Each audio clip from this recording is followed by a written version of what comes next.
Est-ce que vous pouvez juste me confirmer que c'est bien le cas, s'il vous plaît? Si quelqu'un peut mettre son micro 2 secondes pour me confirmer que vous m'entendez bien Oui, et que oui, c'est vous voyez bon. mon truc. Super, impec. Allez, on va attaquer. Ceux qui veulent nous rejoindre en cours de route, ils nous rejoindront. Donc, pour ceux qui n'étaient pas là quand je l'ai dit il y a 2 minutes, je suis désolée, il y a un problème avec le Teams. Là, je ne peux pas mettre ma caméra. Donc, tant pis, vous ne verrez pas ma petite tête. Si vous avez des questions, n'hésitez pas à intervenir directement en mettant votre micro. Parce que comme je fais le partage d'écran, je ne vois pas la fenêtre Teams, donc je ne vois pas la petite boîte de discussion. Donc vraiment, n'hésitez pas à intervenir. Alors, du coup, on est parti cardiaque. Comme d'hab, je vous remets la petite diapo, c'est branché, voilà, qui vous redit que cette présentation, elle est destinée à votre usage interne strict au sein d'Emergence, que pour des raisons de propriété intellectuelle et de droit à l'image, parce que j'utilise parfois des illustrations qui ne m'appartiennent pas pour étayer mon propos, mais en tout cas, on vous demande de ne pas diffuser ces formations qu'on fait pour vous.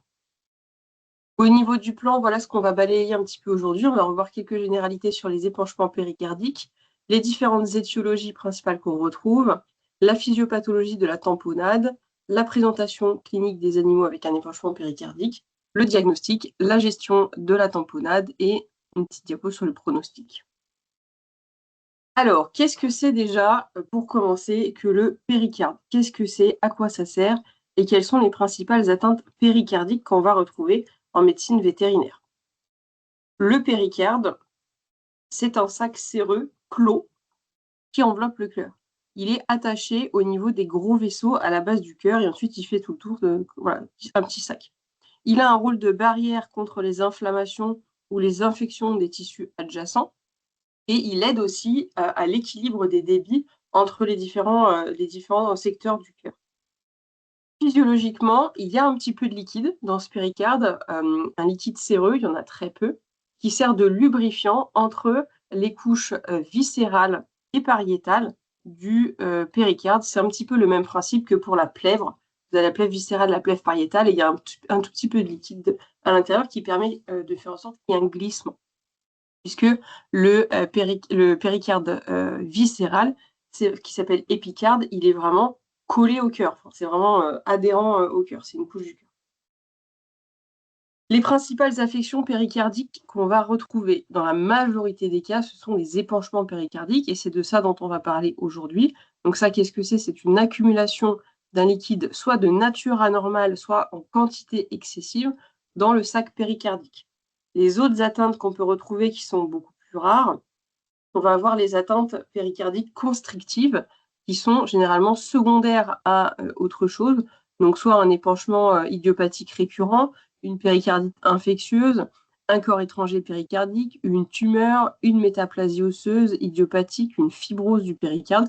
Donc en fait, ça va donner une nature anormale au niveau de la composition du péricarde qui fait qu'il perd encore de la compliance et qui va venir être constrictif au niveau du cœur, qui va empêcher l'expansion diastolique au niveau des ventricules et qui va empêcher aussi un remplissage du coup normal. Et encore plus rarement, on va avoir des malformations congénitales et notamment les hernies phrénico-péricardiques. Donc, c'est-à-dire que vous avez une communication entre la cavité abdominale et le sac péricardique.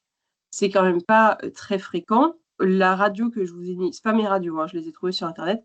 La radio que je vous ai mis en bas à gauche est assez classique, où on va voir qu'en fait, on se retrouve avec un truc d'une opacité liquidienne qui fait le lien entre la coupole en fait diaphragmatique et le sac péricardique.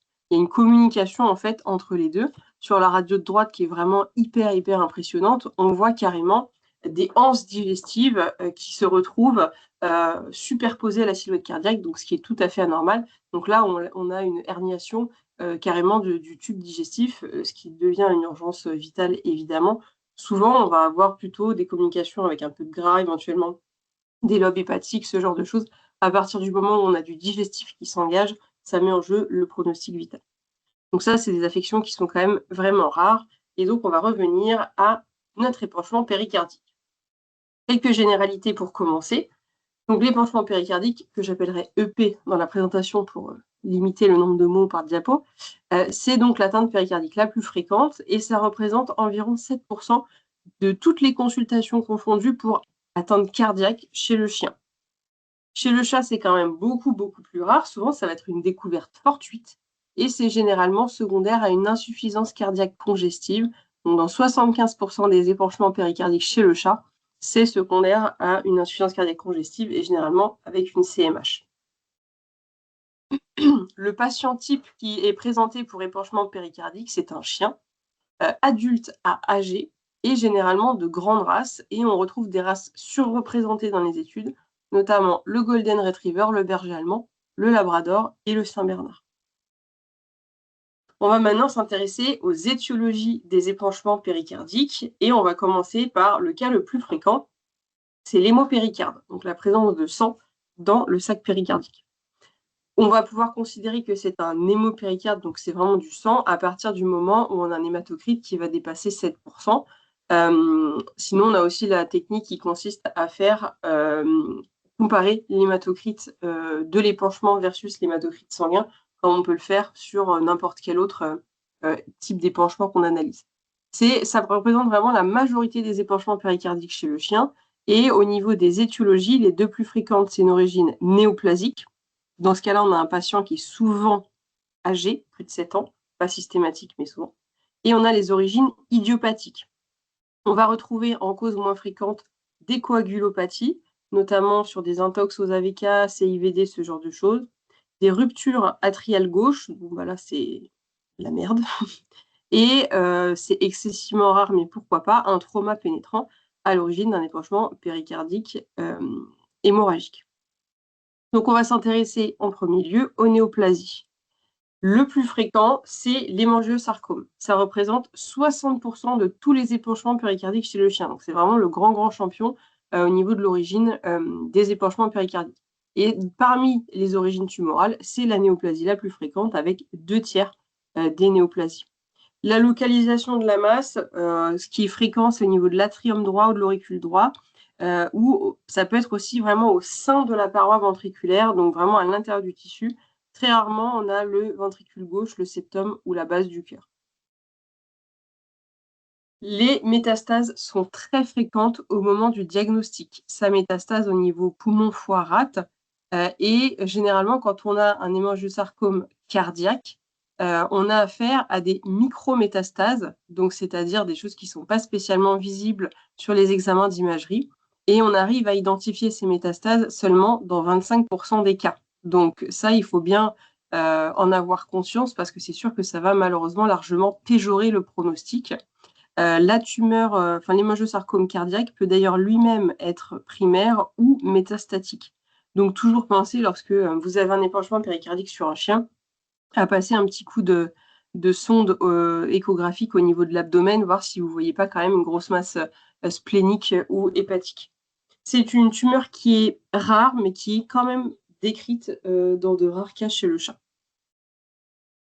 Les autres néoplasies qu'on va pouvoir retrouver, ce sont les tumeurs de la base du cœur, qui sont beaucoup plus rares, moins de 10% des épanchements péricardiques chez le chien, et qui vont généralement être à l'origine d'un envahissement local autour des racines de l'aorte. Les métastases sont beaucoup plus rares, mais elles restent possibles. Et là, les races prédisposées, c'est plutôt des brachys, boxer, bulldog anglais, Boston terrier. On va retrouver en premier lieu les chémodectomes et après on peut retrouver tout un tas d'autres tumeurs beaucoup plus rares, des tumeurs des tissus thyroïdiens, parathyroïdiens ou lymphoïdes. Et enfin, les autres néoplasies, là, c'est vraiment beaucoup plus rare. On peut avoir des mésothéliomes péricardiques, très difficiles à diagnostiquer, c'est souvent diffus. Et donc là, généralement, on pose des diagnostics erronés d'épanchements péricardiques idiopathiques juste parce qu'en fait, on n'a pas été capable de voir la tumeur. On peut avoir des histiocytoses malignes, des lymphomes cardiaques, ça c'est plutôt chez le chat, des carcinomes métastatiques, etc. Enfin, tout un tas d'autres trucs, mais là, on est vraiment sur des choses beaucoup plus rares. Donc ça, c'était pour les origines tumorales. Ensuite, on a le fameux épanchement péricardique d'origine idiopathique. Ça, c'est la deuxième cause la plus fréquente d'épanchement péricardique chez le chien, environ 23% des cas. Donc idiopathique, ça veut bien dire que la cause est inconnue.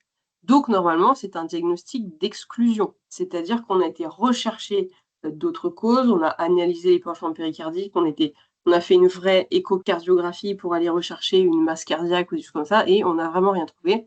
Donc, on va s'orienter vers un épipéricarde idiopathique. Le chien est généralement de race moyenne à grande, c'est pas forcément que des grandes races, et d'âge moyen à élevé, il peut être un petit peu plus jeune que sur les origines tumorales. C'est rare chez le chat. Donc voilà un petit peu pour les hémopéricardes, les principales causes. Ensuite, on va retrouver les épanchements péricardiques qui s'avèrent être des exsudats. Donc, on a les caractéristiques classiques d'un exsudat, c'est-à-dire une cellularité importante et un taux de protéines élevé. Et vous pouvez avoir un exsudat qui est stérile ou septique, donc un piopéricarde. C'est rare chez le chien, très rare chez le chat. Je vous ai mis une petite photo ici d'un magnifique cas de piopéricarde chez un chat que j'avais vu quand je bossais au SIAMU. C'était trop cool. Donc, vous avez vu la couleur du liquide, c'était immonde. Donc voilà, un magnifique piopéricarde. Les causes qu'on a de décrites chez le chien, c'est essentiellement les corps étrangers migrants. On peut retrouver aussi des traumas pénétrants et des extensions d'une infection pleurale ou médiastinale. Et puis, là, c'est vraiment super, super rare. On peut avoir des origines infectieuses qui sont décrites dans les papiers, mais voilà, là, on est vraiment sur le domaine du très, très rare. Chez le chat, on peut avoir un épanchement péricardique sur une PIF, lors d'hyperurémie chronique également, et puis sur une origine infectieuse autre, avec finalement des emboles septiques qui se mettent à engendrer un piopéricarde. Et en dernier lieu, on a les transsudats, possibles mais rares chez le chien et le chat, et donc on va avoir soit un transsudat pur, soit un transsudat modifié, où là on se retrouve avec des caractéristiques un petit peu plus aléatoires au niveau de l'analyse du liquide. Dans les causes qui sont décrites, on a les insuffisances cardiaques congestives chez le chien et chez le chat. Rappelons que c'est la première cause d'épanchement péricardique chez le chat. Si on a une hypoalbuminémie sévère et qu'on se retrouve du coup avec différents épanchements, on peut en avoir dans le péricarde, sur des malformations péricardiques congénitales, sur des urémies aussi chroniques, des choses comme ça. Mais bon, voilà, c'est pas classique. Donc, on va maintenant parler de la physiopathologie de la tamponnade. Donc, on a dit, quand on a un épanchement péricardique, on a du liquide qui se retrouve entre les deux feuillets du péricarde.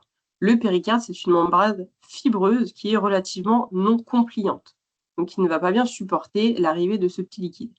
L'augmentation de la quantité d'épanchement dans le péricarde, ça va engendrer une augmentation de la pression dans le sac péricardique. Et donc, une pression qui va s'exercer sur le cœur, vu que le sac n'est pas extensible. Et c'est à partir du moment où on se retrouve avec une pression sur le cœur qu'on a développement de signes cliniques. La sévérité des symptômes, et ça c'est très important, elle va être extrêmement reliée bien sûr à la quantité d'épanchement, mais aussi et surtout à la rapidité de la collection de cet épanchement.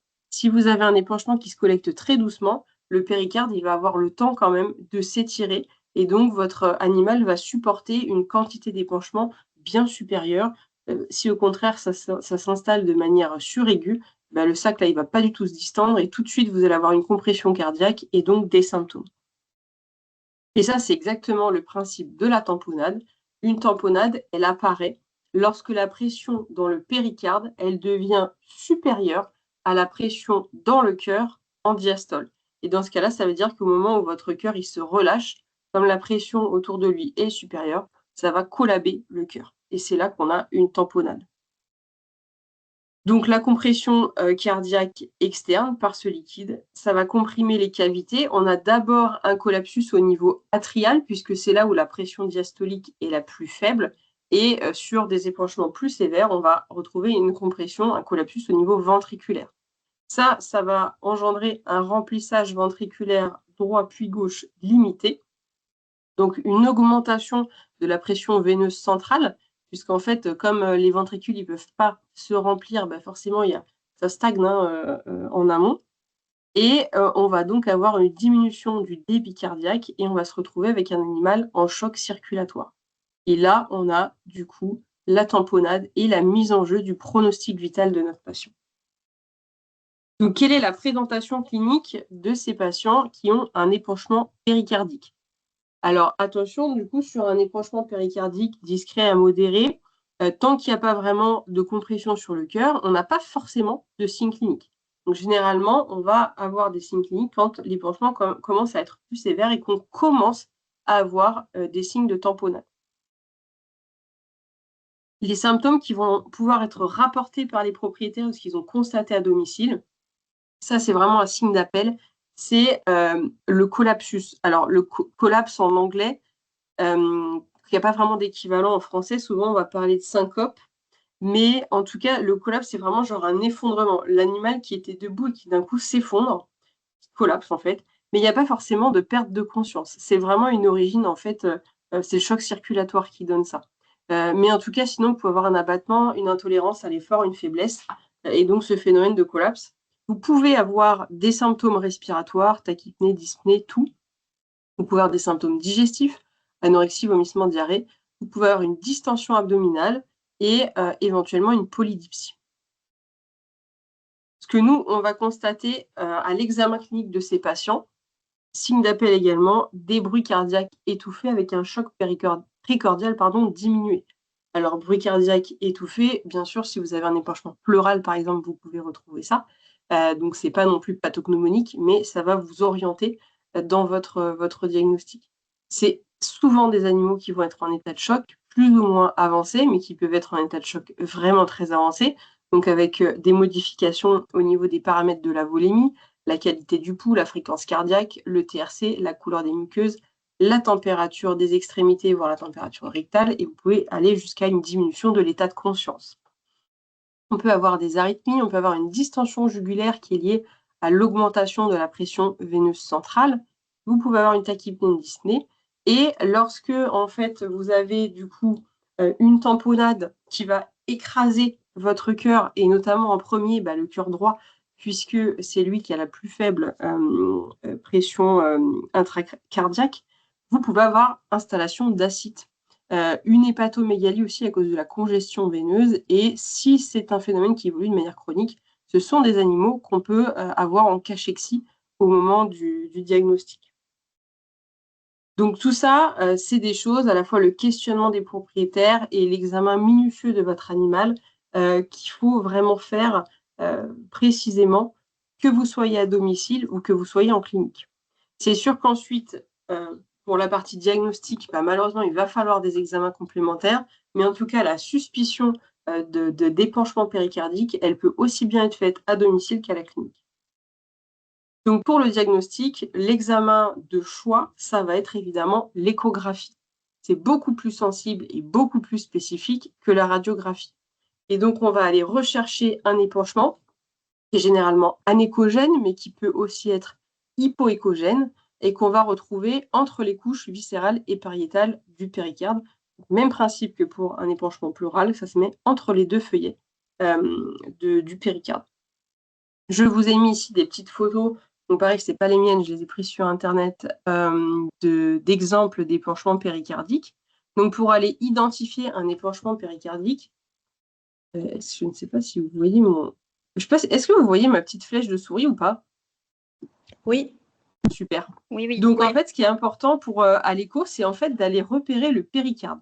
Le péricarde, il va faire, c'est comme la plèvre, un aspect comme ça hyper échogène.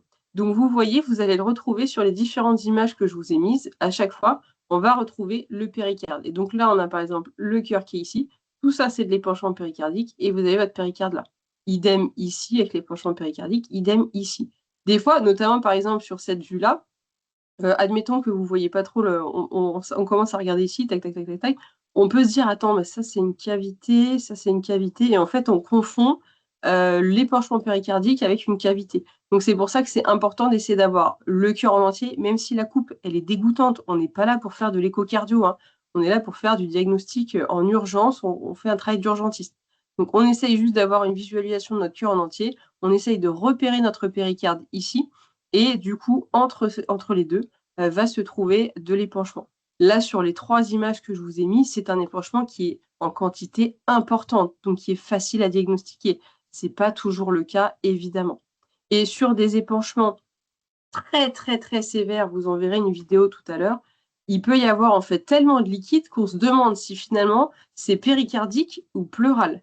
Et bien là, ce qui va vous aider, c'est en fait de vous dire que votre épanchement pleural, il est réparti partout, n'importe où dans la cavité thoracique, alors que votre épanchement péricardique, il est localisé dans un sac fermé rond. Donc à partir du moment où vous voyez un épanchement qui a une forme ronde comme ça, enfermé dans un truc, c'est péricardique. Si vous aviez un épanchement pleural, eh bien on le verrait continuer. Bon, bien sûr, c'est un examen dynamique, hein, vous avez des photos. Mais si vous étiez en dynamique, ce serait beaucoup plus facile. Mais en tout cas, il ne se localiserait pas sur un truc rond comme ça. Ça serait diffus et ça continuerait ailleurs, quoi. Il y a des fois, c'est très facile de faire la distinction entre les deux. Puis il y a des fois, on se pose quand même la question. Donc, on prend son temps et on essaye de bien repérer les structures qu'il faut. Donc ça, c'est un épanchement péricardique. Et là où il va falloir être précis, c'est de répondre à la question, y a-t-il une tamponnade ou pas? Parce que s'il y a une tamponnade, ça met en jeu le pronostic vital de mon animal. Comment on va repérer une tamponnade à l'échographie? On va aller rechercher un collapsus de l'atrium droit, voire carrément du ventricule droit, et on va aller rechercher le fameux signe de la vague. Là, je vous ai fait un arrêt sur image d'une vidéo que je vous ai mis juste après pour que vous voyez. Donc, vous avez le cœur qui est ici, voilà, comme ça. La flèche verte, là, c'est mon péricarde, donc j'ai bien de l'épanchement dans mon péricarde. Et vous voyez ici, on a au départ, là, ça a une belle forme bien ronde ici, et là, clac, ça s'est aplati complètement. On a eu un collapsus ici, et vous allez voir en dynamique, ça fait vraiment une petite vague. La cavité gauche du cœur, elle peut vous paraître petite avec des parois qui peuvent paraître hypertrophiées. Simplement, en fait, c'est une construction. C'est que le remplissage de la cavité est beaucoup plus faible que d'habitude, donc ça change l'aspect visuel du cœur et on va avoir l'impression qu'il y a une petite cavité. Alors après, je vous ai mis des vidéos. Ça passe pas toujours très bien en visio, donc vous allez me dire si vous les voyez ou pas. Sinon, ben, ma foi, je vous inviterai à regarder le replay aussi de la conf qui sera en ligne d'ici peu de temps pour que vous puissiez revoir les vidéos. Donc là, je ne sais pas si ça passe ou pas. Si quelqu'un peut me dire si vous voyez la vidéo. Oui, on voit mais bien. c'est assez Ouais, c'est bon. saccadé. Assez saccadé. Bon, c'est ça qui est dommage. Mais du coup, en fait, voit il la faut vague. regarder. Donc, voilà, la vague qui est sur l'oreillette ici, et on voit bien voilà, qu'il va s'écraser avec le temps. Donc là, je vous mets une autre vidéo. Donc c'était le fameux piopéricarde de chat que j'avais, voilà. Et là, on a dézoomé à mort, en fait, pour voir cet épanchement rond. Mais au départ, c'était moins zoomé que ça. Et en fait, on avait vraiment l'impression que c'était un épanchement pleural. Sauf qu'en voyant le cœur s'écraser comme ça et faire une jolie petite vague en haut, non, c'est pas un épanchement pleural. Et donc, en dézoomant, on a vraiment cet épanchement rond avec une ligne hyperéchogène ici. Donc, c'est bien un épanchement péricardique. Et un dernier exemple que j'ai eu il n'y a pas longtemps, où c'est donc un cœur. Donc la flèche rouge pour vous montrer de nouveau le signe de la vague avec vraiment un collapsus là carrément du ventricule. Et le cercle à gauche, c'est une énorme masse dégoûtante qui faisait, je crois, de mémoire quelque chose comme 6 ou 8 cm de diamètre, qui baignait dans l'épanchement péricardique collé au cœur. Voilà, donc si ça passe pas bien, n'hésitez pas à retourner les voir sur le replay si vous avez besoin.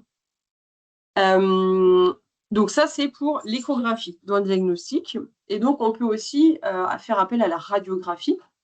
Donc, les anomalies radiographiques qu'on va aller rechercher, c'est notamment au niveau de la silhouette cardiaque qui va être de grande taille et surtout qui va avoir un aspect globuleux sur les vues aussi bien de face que de profil. C'est peu sensible sur les épanchements de faible volume, forcément, puisqu'on ne va pas encore avoir cet effet-là. Et ça peut être confondu avec d'autres anomalies cardiaques, notamment lors des CMD. Donc c'est pour ça que la radio, elle est moins intéressante que l'échographie. Les autres anomalies qu'on peut retrouver, c'est un déplacement dorsal de la trachée, forcément, vu que le cœur est très gros. Enfin, en tout cas, pas le cœur lui-même, mais en tout cas, le cœur dans son sac péricardique. On peut avoir un épanchement pleural, on peut avoir des distensions de la veine cave, une hépatomégalie et une ascite. Exemple de radio, celle de droite, je l'ai piquée sur le groupe K-Clinique il y a quelques temps. Et puis celle de gauche, c'est une que j'ai prise sur Internet. Donc voilà deux très beaux exemples d'épanchement péricardique avec vraiment cette silhouette hyper globuleuse. Si on fait des analyses sanguines, alors c'est pas super intéressant. Généralement, on va pas trouver grand-chose. À la bioche, on peut avoir des anomalies induites par la tamponnade. Donc, notamment une azotémie, une congestion hépatique, une hyperlactatémie si votre animal est en état de choc. Les autres anomalies sont peu spécifiques. À l'ANF, si jamais c'est un hémopéricarde et que ça évolue depuis un petit moment, eh bien, vous pouvez tout simplement avoir des signes de saignement chronique, donc une anémie régénérative, une leucocytose, une thrombopénie par consommation, mais rien de fou. Et si jamais on est face à une coagulopathie, notamment dans les cas d'intoxication aux AVK, et bien forcément, on va avoir des temps de coagulation augmentés, mais souvent, on va avoir d'autres signes cliniques associés. C'est rare d'avoir une coagulopathie avec comme seul et unique symptôme un hémopéricarde. Généralement, il va y avoir des saignements ailleurs. Voilà pour toute la partie examen complémentaire. Et donc, on va arriver à la gestion de la tamponnade, puisque la tamponnade, c'est vraiment une urgence vitale. Le chien peut décéder, ou le chat, décéder à tout moment. Donc, super veto, c'est le moment de dégainer toutes tes compétences. Première étape, et ça peut se faire également à domicile quand on suspecte une tamponnade. L'apparition de la tamponnade, elle se fait quand la pression intrapéricardique devient supérieure à la pression intracardiaque. Donc, en attendant de faire baisser cette pression intrapéricardique par une péricardiosynthèse, qu'est-ce qu'on va faire? On va essayer d'augmenter la pression intracardiaque, forcément, pour que ce delta de pression soit moins important. Et pour ça, qu'est-ce qu'on va faire? Tout simplement de la fluidothérapie. Donc, on va faire une réanimation liquidienne qui est, je ne veux pas refaire un cours sur la fluido là, qui est fonction de l'état de votre patient, des paramètres cliniques de la volémie, éventuellement de la lactatémie si vous l'avez, et on va fonctionner très classiquement avec un ou plusieurs bolus de cristalloïdes isotoniques. Chez le chien, 10 ml par kilo sur 10 minutes, chez le chat plutôt 5. Mais en tout cas, on essaye de maintenir une bonne volémie et une bonne perfusion chez ce patient au moment de la stabilisation médicale. Ce qui est très important, et je vais vraiment insister là-dessus parce que malheureusement, on voit énormément de bêtises dans la prise en charge des épanchements péricardiques. Donc j'espère que là, vous allez bien retenir ces messages-là. Il y a des molécules à éviter et il y a même après des molécules interdites. On va éviter les molécules inotropes positives, comme par exemple l'adrénaline, la noradrénaline, la dobutamine, qui n'ont en fait aucun intérêt parce que ce n'est pas un problème de contractilité cardiaque, c'est un problème de défaut de remplissage cardiaque. Donc on va vraiment avoir aucun intérêt de l'utilisation de ces molécules-là. Et donc là où vraiment pitié, j'insiste, il y a vraiment des molécules interdites et notamment dedans, il y a les diurétiques. Le furo, c'est interdit sur les épanchements péricardiques. Et les autres molécules type vasodilatateurs, comme par exemple la trinitrine, que parfois on peut utiliser, ou certaines molécules anesthésiques qui ont des gros effets vasodilatateurs, comme par exemple l'ACP. Pourquoi est-ce que c'est une grosse bêtise de donner ça? Eh bien parce que ce sont des molécules, donc les vasodilatateurs, ils vasodilatent forcément, les diurétiques, ils vont faire perdre du volume du secteur vasculaire. Donc, ces deux types de molécules vont amener à une diminution de la pression artérielle moyenne. Or, en diminuant la pression artérielle, on diminue la pression intracardiaque et donc on aggrave le delta de pression entre le péricarde et le cœur et on aggrave la tamponnade. Et donc, si on avait un animal qui était déjà en tamponnade, on peut le faire mourir. Si on avait un animal qui n'était pas encore en tamponnade, et bien juste en donnant ça, on peut le faire passer en tamponnade. Donc, c'est vraiment hyper important. Ne donnez pas de furo, surtout, à vos épanchements péricardiques, parce que c'est ça qu'on voit malheureusement trop souvent. Le furo, c'est pas une molécule magique qui enlève tous les liquides de n'importe où. C'est un diurétique qui enlève du volume du secteur vasculaire uniquement. Donc, si vous avez un gonflement quelque part, du liquide, je sais pas, machin, ça ne marche pas. C'est pas comme ça que ça fonctionne, les diurétiques. Donc, en tout cas, voilà, j'espère que vous aurez, comme vous avez bien compris la physiopathe de la tamponnade, vous ferez plus de furo sur les épanchements péricardiques. Et puis, bon, ça, c'était la stabilisation médicale, mais il y a un moment, va falloir y aller, il va falloir ponctionner ce liquide, et c'est là que la partie marrante commence, avec la péricardiosynthèse. On va d'abord préparer notre patient. On ne va pas se lancer comme ça, bille en tête. C'est un patient, en fonction de son état et de son niveau de compliance, qu'il va potentiellement falloir sédater. Il ne faut vraiment pas hésiter à sédater. vous ne prenez pas un risque énorme à sédater en fonction du protocole que vous utilisez. Et c'est hyper important que vous soyez à l'aise, que votre patient ne bouge pas et que vous vous mettiez dans de bonnes conditions pour travailler. Donc, sur un patient très, très, très, très cool, OK, mais vraiment, la majorité du temps, il faut sédater. Vous pouvez notamment utiliser, par exemple, du butorphanol, du midazolam et puis des tout petits bolus de propofol, si besoin. Si c'est possible, on lui met un ECG. On va fréquemment se retrouver avec des arythmies, notamment des extrasystoles ventriculaires, au moment où on va ponctionner si l'aiguille rentre en contact avec le cœur. Et dans ces cas-là, si on voit des extrasystoles ventriculaires, on lui fera un bolus de lidocaïne à 2 mg par kilo en nivellante. Et puis, si on prend un échographe, c'est beaucoup plus confortable pour ponctionner, de choisir son site de ponction à l'échographie. Le matériel dont on a besoin pour la péricardiosynthèse, c'est aiguille ou cathéter. Alors moi, je vous recommande des cathéters, des Angio-Cat, comme vous avez sur la photo ici. Donc, c'est des grands cathéters longs, sans ailette. Donc ça, pour les chiens, c'est important d'avoir ça. Pour des chats qui ont plus petit thorax, vous pouvez prendre un cathé classique, un cathé veineux classique. Un dispositif d'aspiration, donc il vous faudra à minima 3 voies, un petit prolongateur pour brancher sur le cathé, et puis une seringue. Bien sûr, du matériel de tonte et d'asepsie et des gants stériles. Hein, on va vraiment essayer de faire ça stérilement. Et de la lidocaïne. Donc, vous pouvez faire des anesthésies locales, des petites infiltrations, des petites traçantes, des choses comme ça, notamment si votre animal n'est pas sédaté. Et puis, il faut toujours avoir préparé sa seringue de lido au cas où on fait des arythmies. Le positionnement de l'animal est très important aussi parce que c'est pas très intuitif. On se dit le cœur il est à gauche, donc je vais ponctionner à gauche. Eh bien non. Pour le chien, il faut ponctionner à droite.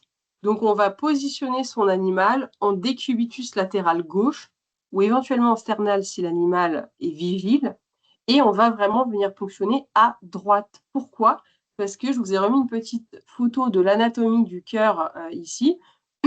Et donc, en fait, sur le côté droit du cœur, vous avez vraiment de belles fenêtres pour ponctionner, alors que sur le côté gauche, vous avez des coronaires énormes qui passent, et en tapant dans le cœur gauche, vous risquez vraiment de faire des lésions coronaires beaucoup plus importantes. Et puis également, à droite, il y a une petite fenêtre où il n'y a pas de poumon devant le cœur, ce qui vous donne vraiment un meilleur spot pour venir trouver la zone de ponction la plus pratique. Chez le chat, c'est l'inverse, bien sûr, sinon ça n'est pas drôle. Chez le chat, on va ponctionner à gauche parce qu'au niveau coronaire, eh bien, c'est exactement l'inverse du chien. Les coronaires principaux se situent à droite chez le chat. OK? Donc la plupart du temps, les épanchements péricardiques, c'est sur des chiens. Et donc, on retient qu'on les met en décubitus latéral gauche et qu'on vient ponctionner à droite. On va donc repérer la zone où on va ponctionner. Donc, le plus simple, vraiment, c'est à l'échographie. Donc, on pose la sonde et on regarde tout simplement l'endroit où c'est le plus joli. On a vraiment le péricarde qui est juste là collé contre la paroi thoracique et où on a la plus belle épaisseur d'épanchement. On identifie cette zone. Et puis, on va venir tondre un petit carré à cet endroit-là. Si on n'a pas d'échographe, on peut repérer au niveau du choc précordial. Malheureusement, il est souvent très diminué en cas d'épanchement péricardique. Et sinon, on se met entre la 3e et la 7e côte, ou plutôt dans le tiers ventral. Donc voilà, ensuite, on va tondre un petit carré et faire un scrub chirurgical classique. Pour le geste de la péricardiosynthèse en elle-même, je ne sais pas s'il y en a qui l'ont jamais fait et qui ont peur. Dites-vous bien à ce moment-là que vous êtes la meilleure chance de survie de cet animal. C'est tout. Donc, il faut le faire, il faut se lancer. Et vraiment, d'un point de vue technique, il n'y a absolument aucune complexité à la péricardiosynthèse. C'est vraiment, vous allez simplement rentrer un cathéter dans la paroi thoracique. C'est tout. Donc, vraiment, pas de complexité. Il faut juste pas paniquer, y aller tranquillement, prendre son temps et puis surtout insérer ce cathéter doucement. Donc, on a repéré le site où on souhaite fonctionner. On va venir prendre son cathé. Alors là, sur la photo, la ponction, elle est plus ou moins éco-guidée, c'est-à-dire qu'on a gardé la sonde collée au truc. En réalité, vous n'êtes absolument pas obligé de garder la sonde. Ça va plus vous gêner qu'autre chose. Une fois que vous avez repéré l'endroit où vous allez ponctionner, vous pouvez poser la sonde. Et donc, vous allez insérer votre cathéter perpendiculairement à la paroi thoracique, on y va comme ça franchement, et si possible plutôt crânialement à une côte, puisque caudalement aux côtes, il y a les vaisseaux et les nerfs qui passent. Et on va en fait avancer doucement ce cathéter jusqu'à ce que, comme sur la photo ici, on voit un petit peu d'épanchement qui commence à monter dans le cathéter. Il se peut que, à partir du moment où vous arrivez, en fait, vous entrez dans le péricarde, vous entrez en fait dans le sac qui contient le cœur qui bat. Et un cœur, ça bat quand même assez fort. Et du coup, vous pouvez vraiment vous retrouver avec des mouvements de votre cathéter qui va se mettre à battre aussi au rythme du cœur. C'est pas forcément que vous avez transpercé le cœur, hein, parce que vous avez peut-être déjà ressenti cette sensation quand vous faites par exemple une intracardiaque d'euthanasiant. Et ben là, vous allez avoir potentiellement la même chose, mais c'est pas forcément que vous êtes dans le cœur. Déjà dans le sac péricardique, on va retrouver en fait ces mouvements cardiaques qui emportent un petit peu tout. Le piège, et là où souvent sur les premières péricardiosynthèses, on se rate un petit peu, c'est qu'on est tellement, oh mon Dieu, paniqué, que dès qu'on voit une petite goutte là qui arrive, tac, on arrête tout parce qu'on a trop peur d'aller trop loin et de transpercer le cœur. Et on va retirer notre mandrin à ce moment-là, parce que la partie d'après, c'est de retirer le mandrin et si possible de pousser la partie flexible dans le péricarde. Mais en fait, comme n'importe quel cathéter, vous savez, vous avez le mandrin qui dépasse de quelques millimètres de votre partie flexible. Et si vous n'entrez pas suffisamment dans le péricarde, au moment où vous retirez votre mandrin, en fait, vous n'êtes plus dans le péricarde. Donc, n'hésitez pas, avant de ponctionner, quand vous êtes en train de faire votre repérage à l'écho, de mesurer l'épaisseur des penchements que vous avez. Ça arrive souvent qu'on ait quelques millimètres à quelques centimètres. Et bien, tout ça, c'est de la marge que vous avez à partir du moment où vous commencez tout juste à avoir votre petit liquide là, où vous êtes en train d'entrer tout juste dans le péricarde, ben vous savez que potentiellement, vous avez encore 2-3 cm de marge avant d'avoir le cœur. Donc, ça vous laisse la place de progresser un tout petit peu plus pour être sûr de bien avoir rentré votre partie flexible du cathé dans le péricarde. Et là, on peut retirer notre mandrin, pousser ce qu'on peut de partie flexible dans le péricarde, ou alors on ne bouge plus, on arrête d'avancer, on ne bouge plus. Et puis, il y a une deuxième personne qui vient donc brancher le petit prolongateur directement sur notre cathéter, le 3 voies, la seringue, et puis tout simplement, on va venir aspirer comme pour une thoracosynthèse.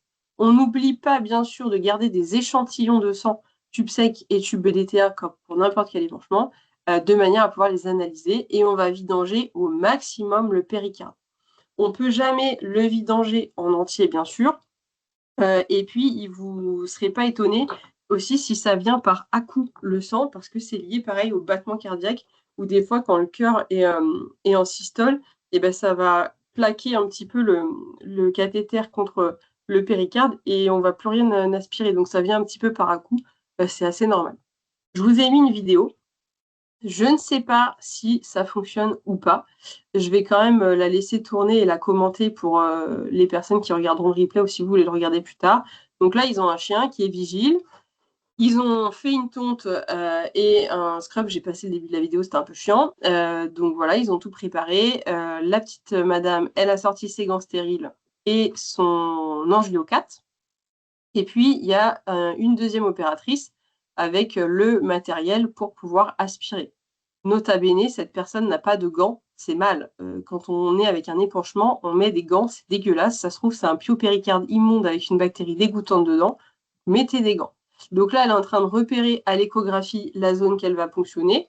Donc on voit, pas très bien sur son truc, mais on voit quand même le cœur. On voit aussi une tamponnade et puis on voit cet épanchement. Voilà. Donc là, elle a repéré son site. Elle prend son angio-4 et elle va vraiment venir palper pour se mettre en avant d'une côte et elle va aller rentrer perpendiculairement dans la paroi thoracique. Donc là, le chien qui est vigile, il a réagi un tout petit peu. Il est vraiment très sympa, hein. Franchement, moi, je les sédate tout le temps, au moins un peu, parce qu'il ne s'agirait pas que là, il se lève de la table ou je ne sais pas trop quoi. Donc là, elle a son épanchement qui est arrivé. Elle a retiré son mandrin et elle branche son système d'aspiration. Donc là, vous pouvez, vous, juste tenir votre cathéter et demander à l'autre personne de venir se brancher dessus. Comme ça, vous êtes sûr que vous ne bougez pas du tout. Et puis ensuite, il y a l'autre personne qui va venir aspirer. Et donc, vous allez voir que ça monte vraiment par à-coup à cause des battements cardiaques. Et donc ensuite, on va venir vidanger tout ce qu'on peut de cette petite cavité péricardique. Et donc là, on voit de suite que ça ressemble à un hémopéricarde. Ils avaient bien lancé un ECG en même temps pour être sûr que le chien ne fasse pas d'extrasystole. Voilà pour la petite vidéo. Les complications possibles, parce que ça peut être un geste qui fait peur. Bon, bah la ponction intracardiaque. Oui, alors ça, malheureusement, ça peut arriver. Comment savoir si je ponctionne l'épanchement et pas le cœur? Bon, déjà, il y a un fait, c'est que si vous êtes en train de ponctionner votre épanchement péricardique, la plupart du temps, c'est parce qu'il y en a quand même une quantité non négligeable et potentiellement parce que l'animal, il est en tamponnade, ce qui veut dire qu'il y a quand même de la pression dans le péricarde.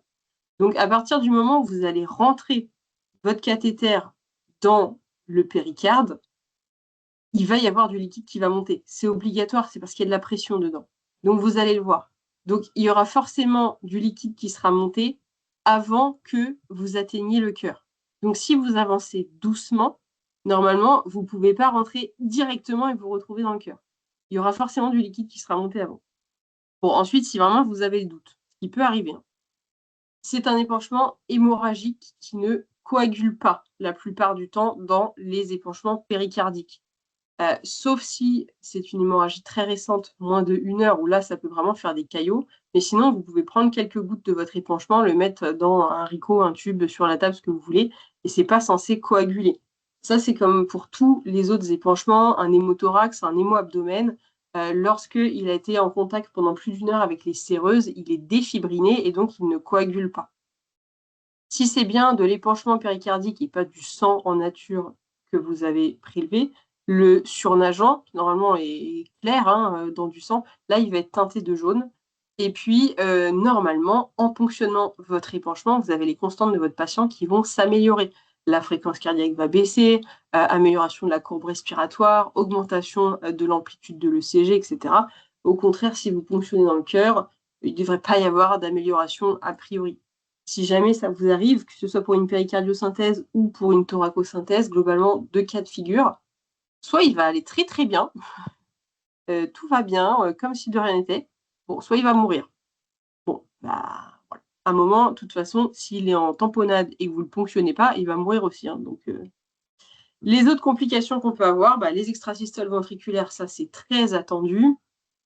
Normalement, c'est transitoire et ça va se résoudre dès que vous allez retirer votre cathéter. On n'hésite pas à faire un bolus de lidocaïne si nécessaire. On peut faire des lacérations des artères coronaires, même si on fonctionne du bon côté. Ben, ça peut arriver. Bon, bah, voilà. Ça peut faire des petits infarctus du myocarde, des saignements dans le péricarde, ce qui peut maintenir un hémopéricarde derrière. Mais c'est rare si la ponction elle est faite à droite chez le chien, à gauche chez le chat. Et puis, on peut faire des lacérations au niveau pulmonaire si on n'a pas notamment bien repéré notre fenêtre à l'échographie et si on fait une ponction à l'aveugle, ce qui est quand même plus risqué. Une fois qu'on a récupéré l'épanchement, on va pouvoir l'analyser. On va orienter nos analyses en fonction de l'aspect macroscopique de l'épanchement. Si c'est sûr que si vous avez un truc hyper hémorragique versus si vous avez un truc qui sent le pu à 10 km, vous n'allez pas faire les mêmes analyses. Généralement, on fait un hématocrite, on fait une cellularité des protéines si on peut, et on fait une cytologie, donc pour aller rechercher des bactéries en cas de pyopéricarde, et pour aller rechercher éventuellement des cellules tumorales si on a un hémopéricarde et qu'on aimerait savoir si c'est idiopathique ou tumoral. Attention, le diagnostic des origines néoplasiques est extrêmement difficile à la cyto de l'épanchement. Donc pour vous, voilà, mais même si vous gardez un tube de sang pour donner au véto traitant pour qu'il l'envoie au labo ou je sais pas quoi, c'est très très rare qu'ils arrivent à poser un diagnostic de néoplasie avec ça. Donc généralement, c'est vraiment à l'échocardio avec visualisation d'une masse cardiaque qu'on va pouvoir trancher. Au niveau des traitements spécifiques, si c'est un hémopéricarde, on va pouvoir donner un antifibrinolytique donc pour essayer de limiter les saignements. Ça peut se faire à la clinique, ça peut se faire à domicile aussi. C'est un médicament qui a très peu d'effets secondaires, donc à la limite, si vous suspectez fortement un épanchement péricardique, statistiquement, ça a le plus de chances d'être un épanchement hémorragique, parce qu'on est à plus de 80 ou 85% des cas. Donc pourquoi pas lui faire de l'hexacil, ça, il n'y a pas de souci. Ensuite, Si on a une origine tumorale identifiée, donc là, c'est plutôt pour votre information pour plus tard, bien sûr, ça relève moins de notre travail d'urgentiste. Parfois, on peut tenter une résection chirurgicale de la masse, ça dépend vraiment de comment elle est et puis surtout de l'état de motivation des propriétaires. Et puis, on peut envisager une chimiothérapie si on a identifié la nature de la masse. Si on a des récidives d'hémopéricarde, plus de 3 péricardiosynthèses nécessaires, se pose la question d'une péricardectomie partielle ou subtotale. Donc là, l'idée, c'est de venir faire un trou, pas forcément très gros, une petite fenêtre dans le péricarde, ce qui fait qu'au lieu d'avoir du liquide qui s'accumule dans le sac péricardique, il va s'accumuler dans le thorax, ce qui nous permet de supporter une quantité beaucoup plus importante d'épanchement avant que ça pose problème. Si c'est un pyopéricarde, il va falloir drainer le plus possible l'épanchement, faire une antibiothérapie ciblée. Donc, on va commencer par une antibiothérapie probabiliste large spectre. Et puis, il faut absolument envoyer une bactério avec un antibiogramme. Le problème, c'est que c'est souvent des cas de merde. Ça peut être à cause de corps étrangers migrants ou choses comme ça. Et là, on peut avoir des bactéries très bizarres, pas forcément faciles à faire pousser, des anaérobies, des choses comme ça. Donc, plein de fois, malheureusement, on a des cultures qui reviennent stériles. Mais bon, sur le papier, il faut quand même essayer de faire ça. Et il y a des trucs décrits d'injection intrapéricardique d'antibiotiques. Bon, je vous le mentionne, mais voilà. Et puis, on peut se poser la question d'un débridement chirurgical, notamment lorsqu'on a une suspicion de corps étranger migrant. Si, par exemple, on a passé notre animal au scan, on voit un trajet fistuleux ou des choses comme ça. Et puis, faire une péricardectomie partielle, ça peut aider aussi, puisque dans ce cas-là, on se met à gérer un pyothorax plutôt qu'un pyopéricarde, ce qui est quand même beaucoup plus facile à gérer. À ce moment-là, on peut mettre des drains thoraciques, des choses comme ça. Malgré tout, le pronostic est quand même pas incroyable du tout. Et puis, il y a un risque important de fibrose du péricarde. Même si on arrive à tarir le péricarde, on peut vraiment avoir des séquelles derrière et se retrouver finalement avec des maladies constrictrices au niveau du péricarde.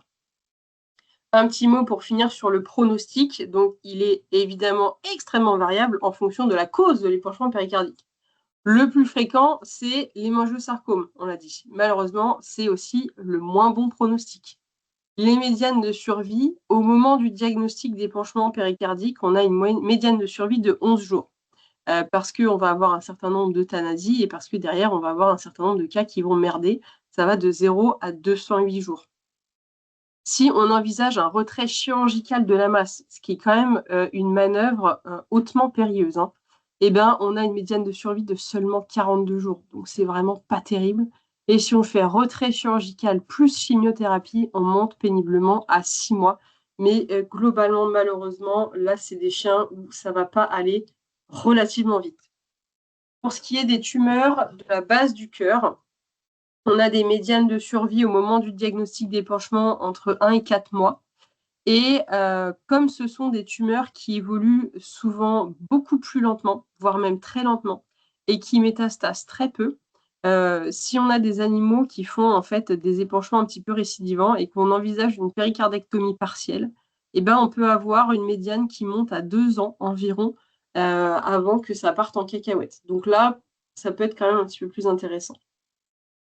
L'épanchement idiopathique, c'est celui qui a le meilleur pronostic, mais il faut quand même que les gens soient prêts à suivre financièrement, parce qu'il y en a qui vont faire un seul épisode et puis plus jamais derrière, et puis super.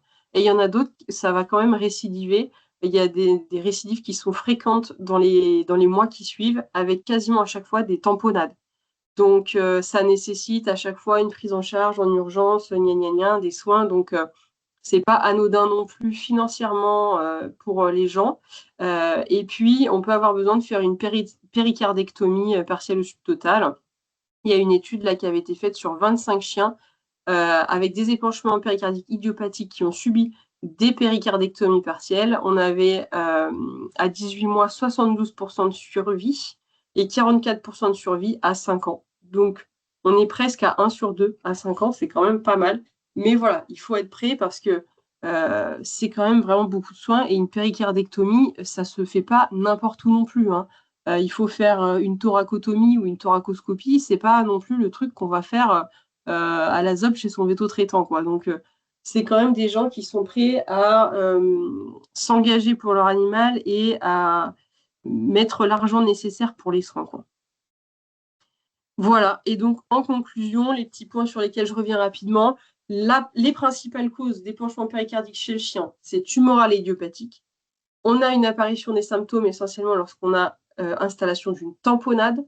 Il faut penser à l'épanchement péricardique, notamment chez les grands chiens, adultes à âgés, surtout si c'est des races prédisposées, donc Labrador, Golden, Berger allemand et Saint-Bernard, pardon. Et lorsqu'on a des signes cliniques compatibles, donc notamment le collapse et des bruits cardiaques étouffés.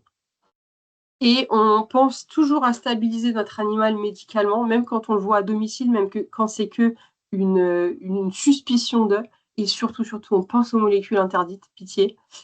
Il ne faut pas avoir peur de la péricardiosynthèse, ça sauve vraiment des vies. Et alors franchement, c'est une consultation mais incroyable. Moi, c'est ma consultation préférée, la tamponnade, parce que déjà, c'est hyper fun, la péricardiosynthèse, et en plus parce que c'est hyper gratifiant. Vous avez un animal qui arrive, mais il est moribond. Vous lui faites sa petite stabilisation, vous lui faites sa péricardiosynthèse, il repart sur ses 4 pattes. Enfin, franchement, c'est incroyable. Donc, n'ayez pas peur de la péricardio, il faut le faire, il faut le tenter, même quand c'est la première fois que vous le faites. Vous êtes la meilleure chance de survie de cet animal. Donc, il faut se lancer. Et puis, il faut aussi malheureusement savoir parler du pronostic parce que dans un grand nombre de cas, ça va partir en cacahuète très vite. Voilà. Est-ce que vous avez des questions, des remarques, des suggestions, des je sais pas quoi que vous voulez partager avec nous? Ouais, moi j'ai une petite question. Oui. Notre stabilisation médicale à coup de bolus sur si la cause est cardiaque à cause d'une insuffisance cardiaque congestive, on risque que ça va? Enfin, le bénéfice-risque, il faut quand même faire des bolus? C'est sûr que c'est un cas. Alors, chez le chien, c'est quand même vraiment pas fréquent. Chez le chat, effectivement, ça se discuterait. Donc, c'est vrai que là, il faut prendre des petites précautions. Mais chez le chien, c'est une cause quand même vraiment rare. Donc, statistiquement, ça serait pas de bol. Maintenant, c'est sûr que si c'est ça la cause, on est d'accord que c'est pas incroyable. Ok. Et juste, deuxième chose, épanchement idiopathique, c'est que du hémopéricarde, c'est ça? Ouais, ouais. Ok, Et on ça sait marche. pas pourquoi, hein. C'est vraiment idiopathique de chez idiopathique. Ça marche. Merci. De rien. Est-ce qu'il y en a d'autres Salut, qui souhaitent intervenir? Ah, salut. salut Calypso. Dis-moi juste pour la cyto, tu prends quel tube pour envoyer au lab? C'est quel tube? Plutôt EDTA. Plutôt EDTA pour toutes les cytos, ça c'est ce qui va conserver le mieux les cellules. Ok, c'était tout. Merci. De rien. Je voulais savoir si tu m'entends. Oui. S'il y a un épanchement suffisamment conséquent pour être ponctionné, je veux dire, on a forcément une atténuation forte des bris cardiaques, on est d'accord? Oui. Ouais. Globalement, Clair, tu les quoi, je entends veux très dire, mal, hein. parce que, ok. Et moi, une fois, j'avais eu un cas, enfin, c'était sûrement un début de, parce que le chien, en fait, il a eu un épanchement, effectivement, mais plusieurs jours après, etc. Mais moi, le symptôme d'appel, c'était, le chien, c'était comme s'il avait quelque chose coincé au fond de la gorge. En fait, il faisait enfin, des efforts de vomissement improductifs. Ça te semble possible? Potentiellement, s'il avait par exemple une compression au niveau de l'œsophage ou un truc Ouais, c'est comme ce ça, que j'ai pourquoi pas, hein. pensé. Ouais, Le chien, ouais, il ouais. avait vraiment que ça et le bout du nez, enfin, il n'y avait pas de, il y avait pas de, la zone de l'encolure du coup était pas gonflée, mais j'avais légèrement l'impression, mais alors c'était que son bout du nez était un peu gonflé. Donc moi je pensais, en fait, j'ai pensé plutôt à qu'il avait bouffé un truc ou qu'il, enfin, un chenille enfin, processionnaire ou Mmh. quelque chose comme ça. Donc et en fait, quand je fais un traitement pour ça, et puis quand j'ai pris des nouvelles, ça allait mieux. Et quelques jours après, en fait, les gens m'ont rappelé, pas du pour me dire que le chien, il l'avait ramené, qu'il était, du coup, qu'il avait enfin, je pense un épanchement péricardique important. Et en fait, ils l'ont ponctionné, ils l'ont renvoyé chez lui, il est mort. Voilà. Mais Très belle histoire. voilà, super. Comme quoi, c'est bien d'aller en CHV, tu vois, pour ça.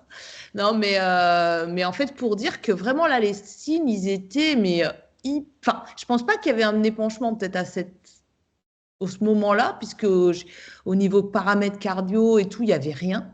Mais il y avait juste, les gens, ils dénotaient un peu de un comportement un peu anormal et ça. Et les efforts de vomissement.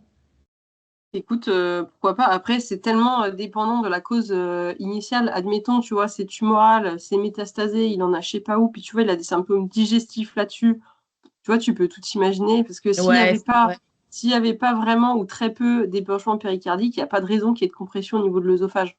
Donc, Oui, plutôt une masse. c'est... Moi, je pensais, ouais, une Ouais, masse au niveau, ouais, qui comprime l'œsophage. En ouais, fait, ouais, il ouais. avait une masse au poitrail, d'ailleurs, ce chien, Ah mais bah, une ouais, année, ok. quoi. Enfin, tu vois, donc bon.